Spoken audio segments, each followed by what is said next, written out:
wouldn't be able to do their jobs well enough, so LeBron would just end up taking the money. This was a predictable outcome. It was not predictable that LeBron would be willing to take up to $20 million less than the max, but he told them he would. He also gave them a deadline and that he wanted this done before he goes off to the Olympics.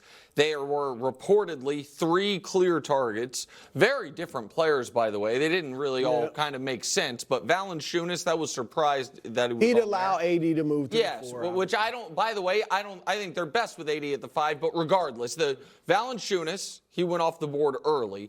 Harden, which I definitely wouldn't have liked, but Harden, there is that kind of star power allure that we know LeBron likes it.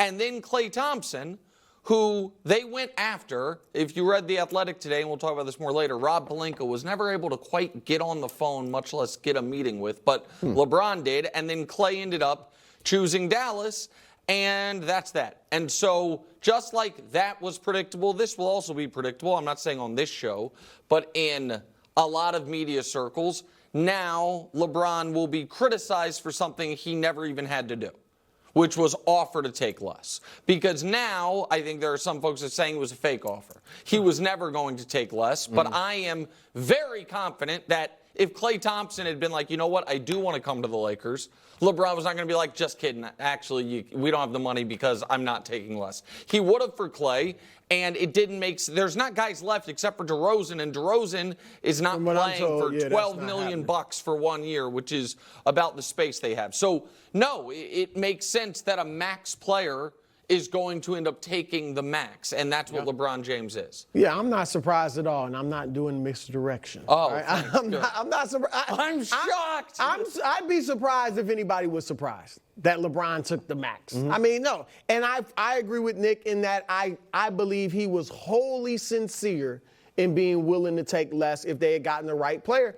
He's been willing to do that before. I know there have been years where he's like, no, I'm definitely getting the max. When he first went to Miami, I've said it once, I'll say it again, he was willing to take less money to team up with Bosh and Wade. Yes, he was at his best.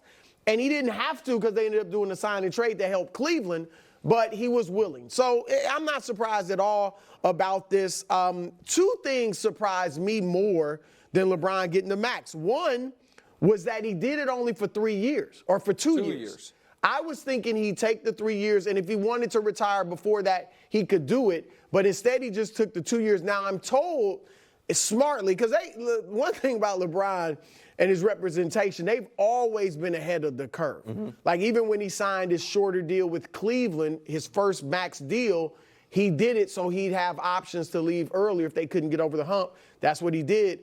They're looking at this like the TV money is about to kick in a couple of seasons. And LeBron will be free. He keeps his options open, and he'll be free to get another free agency deal when the money 2 years from now? Yeah. Okay. Well, I mean, seriously. Well, he's got the player option actually for next year. I understand, so but I just assumed But the money really kicks in the 25-26 season. Yeah. So after this upcoming I just season. assumed that we were getting 2 more LeBron James seasons max. I don't know. I'm told it's not totally because he might. Look, who knows how these things are going to play out. But I don't think it's like he's only playing 2 more years. Maybe, but right now I'm told that's not because he's like retiring after 2 years. All right, so I was surprised at that he didn't go 3 years instead went 2. And I was surprised that Bronny got 4 years, $7.9 million guaranteed. All right, that is a great deal. No, but it's 3 years guaranteed. Yeah. First round picks get 2 years guaranteed. Then it's the team option for the 3rd year, team option for the 4th year. Now, most first-round picks get the option picked up. But Bronny has 3 guaranteed years. Second rounders, look, that's awesome. So that, and then LeBron signing for only 2 years, those were far more surprising to me than Bronny getting 3 years fully guaranteed. So I think that's a little, I don't want to say misleading, but confusing. Because there were about a dozen second-round picks last year that signed the exact contract Bronny just signed. Guaranteed? Yes, because it's the league minimum. So when people see the Bronny thing, and I know we'll talk more about him in a bit, he gets the league minimum every year of this deal, 3 years guaranteed with a team option for the fourth. For the second round picks. That's a lot for a second round. I mean, not a ton of second round. You said 10?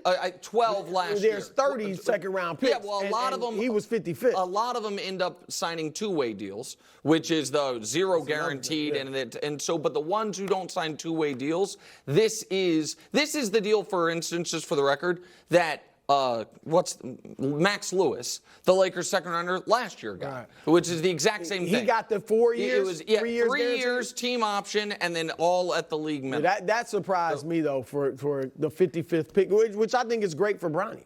So that's security, because a lot of second rounders don't even get anything guaranteed. Yeah, but if they do get it, it's usually either 2 years with a team option, 3 years with a team option, and they're all locked in at the league minimum. And so the team typically on those, what they're trading off is they're giving you the guarantee, but you have no ability to hit restricted free agency or anything. You're locked in at the league minimum for those 3 or 4 years. Okay, let's take a look at the Lakers roster as a whole. The coaching staff has changed, but not much else. JJ adding Nate McMillan and Scott Brooks to the bench.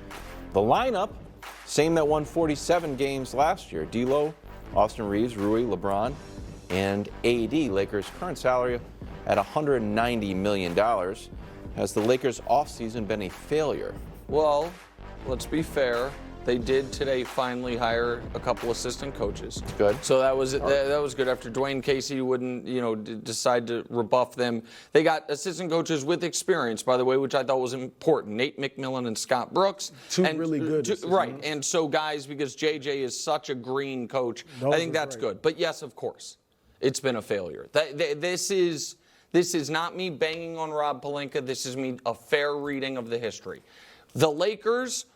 We say on this show a lot, they have 2 top 15 players, agreed, but we also all acknowledge, but they're not good enough. They weren't good enough last year. Yep. I thought they could beat the Nuggets. I didn't think they could win the title. I thought it'd be like, one finals. I'm not sure. Okay, well, I am. I just think had they won. You think I would have changed my pick? Because I saw a lot of title pies. And the Lakers were way I promise you they never had the biggest slice in the West, but regardless, they were never my pick, and they were never anybody's pick on this show. We all agree the roster's not good enough, despite having 2 top 15 guys. Even if the roster's not terrible, Brew, as you've pointed out, it's not good enough. Rob Pelinka at the deadline, when they didn't make any moves, when we all thought they needed to make moves because Gabe Vincent didn't work out because of the injuries, because D'Lo, you were worried about what he was going to look like in the playoffs once again. He said, we didn't make moves because we want to be able to have 3 tradable first-round picks in the offseason and have maximum flexibility. And now they have struck out once again. And I want to reiterate what The Athletic reported. The Athletic reported that Rob Pelinka never actually got Clay on the phone. That he got his agent on the phone. So while Michael Finley and Nico Harrison are sitting at dinner with Klay Thompson, Rob Pelinka's like, straight to voicemail. What's going on? But that shows that Clay preferred Dallas. Sure, that's fine. That's what that shows. But also, I do think there's an element of general managing, especially if you're the general manager of the Lakers, that is recruitment. That is about getting people to get you on the phone. And so now they're just, to me, and the other report today is they actually do need LeBron to take a slight discount less than the max, just to not be a second apron team. So it could be something else they do, but LeBron's willing to do that. So why is that? Because they had 4 guys pick up player options this year. So just think about that for a moment. Why does someone pick up a player option? Because their agent's like, hey man, what you have the option to make from the Lakers, that's not out there for you in the marketplace. So D'Angelo Russell, they gave him a player option for $19 million. The marketplace has said, it's not there for you. 3 other guys had player options at the league minimum. and they picked him up, Well, which means their representation told him an NBA contract might not be available for you, so you should pick that up. Who gave those guys those contracts? That is so by any definition, it's been a failure. That's not unfair. That's not as much as I think Nick bangs on Pelinka to give it an excuse for why LeBron's not winning championships, he's right on this. There's no defending the offseason. I mean, seriously, they didn't get anything done. And Dwayne Casey turns him down. Yeah. And Phil Handy, reportedly, is not interested in being an assistant coach. The two things that worked well for them, they did get Nate McMillan and Scotty Brooks.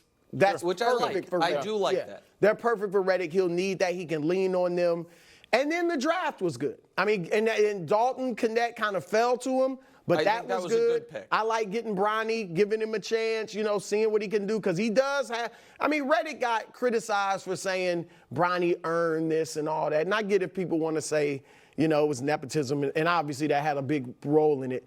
But he's right in that Bronny does have high basketball IQ. He makes smart decisions. He obviously has plus athleticism where he could be a good defender. So taking a 55th pick on him, that's fine.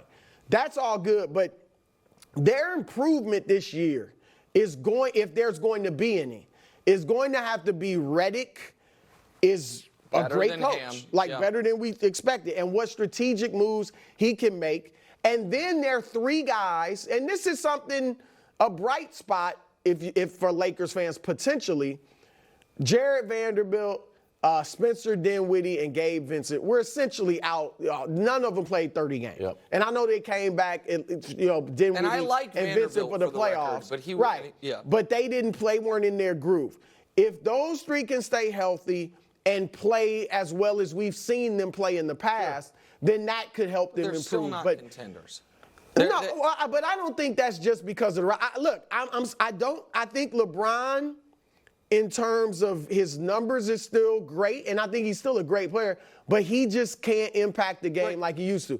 It would help if Anthony Davis could really take the reins and be the number one guy definitively, and then LeBron could be that second guy. Conversation I know. I'm just saying, I just don't think it's the lack of depth. I mean, look at Denver's, But Denver's, so I guess. It's just not, they're not having their stars aren't having the impact on the game that other stars are. But so this is where sometimes we get crosswise in the conversation, and I don't want us to.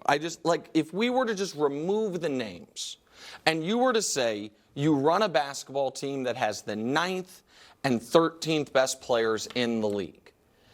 Which, do you think that's a fair approximation of LeBron, LeBron and Anthony Davis? Okay, so they have the impact on winning, all of it, of the 9th and 13th best players. Do you have a response?